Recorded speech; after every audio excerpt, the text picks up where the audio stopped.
নমস্কার বন্ধুরা, আজকে সন্ধ্যা থেকে মনটা বড্ড রোল খেতে ইচ্ছা করছিল। যেহেতু এখানে ওয়েস্ট বেঙ্গলের মতন রোল পাওয়া যায় না, তাই ভাবলাম বাড়িতেই বানিয়ে নেওয়া যাক। আর বাড়িতে একটু পনিরও পড়েছিল, তাই ভাবলাম পনির রোল বানানো যাক। রোল বানানোর জন্য আমি নিয়ে নিলাম ময়দা, অল্প একটু লবণ আর একটু তেল দিয়ে ময়দাটা ভালোভাবে মেখে নেব। মেখে নেওয়ার পর অল্প অল্প জল দিয়ে একটা শক্ত ডো বানিয়ে নেব। নিয়ে এই ডোটাকে 30 মিনিটের জন্য রেস্টে রেখে দিলাম। যেহেতু পনির রোল বানাবো, তাই পনিরটা ম্যারিনেট করে নেব। দিয়ে দিলাম 3 চামচ দই। দই দেওয়ার পর দিয়ে দিলাম লবণ, হলুদ গুঁড়ো, জিরে গুঁড়ো, ধনে গুঁড়ো আর লঙ্কার গুঁড়ো দিয়ে ভালোভাবে ব্লেন্ড করে নেব। ব্লেন্ড করে নেওয়ার পর আর দিয়ে দেবো গরম মশলার গুঁড়ো আর পনির মশলা দিয়ে আগের থেকে যে পনিরগুলো কেটে রেখেছিলাম ওগুলো দিয়ে ভালোভাবে মিশিয়ে নেব। আর দিয়ে দেবো অল্প আদা রসুনের বাটা।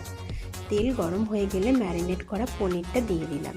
যেহেতু আমার সমস্ত মশলা আগের থেকে দেওয়া আছে, আর এক্সট্রা করে কোনো মশলা দিতে হবে না। লম্বা করে কুচিয়ে নেওয়া পেঁয়াজ আর ক্যাপসিকাম দিয়ে ভালোভাবে রান্না করে নেব। হয়ে গেলে ওপর থেকে দিয়ে দিলাম গোলমরিচের গুঁড়ো। আমার কিন্তু পুরো একদম রেডি। আমি যতটা ময়দা নিয়েছিলাম তার থেকে 4টা লেচি বেরিয়েছে। একটা লেচি নিয়ে এভাবে রুটির মতন গোল করে বেলে নিলাম। তারপর এইভাবে ফোল্ড করে নিলাম, এতে লেয়ারিংটা ভালোভাবে বোঝা যায়। করে নিয়ে আবারই রুটির মতন গোল করে বেলে নেব। দেখুন কতটা আমার পাতলা হয়েছে। তারপর দুপিঠ ভালোভাবে সেঁকে নেব। সেঁকে নেওয়ার পর ভালোভাবে তেল দিয়ে এপিঠ ওপিঠ ভেজে নেব পরোটার মতন।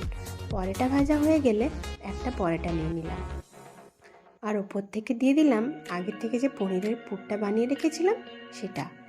দিয়ে দিলাম টমেটো সস আর দিয়ে দেব একটু লেবুর রস। দিয়েই ফোল্ড করে নিলেই আমার রোল কিন্তু একদম রেডি। দেখুন বাড়িতে পনির রোল বানানো কতটা সহজ। কেমন হয়েছে আপনারা জানাবেন।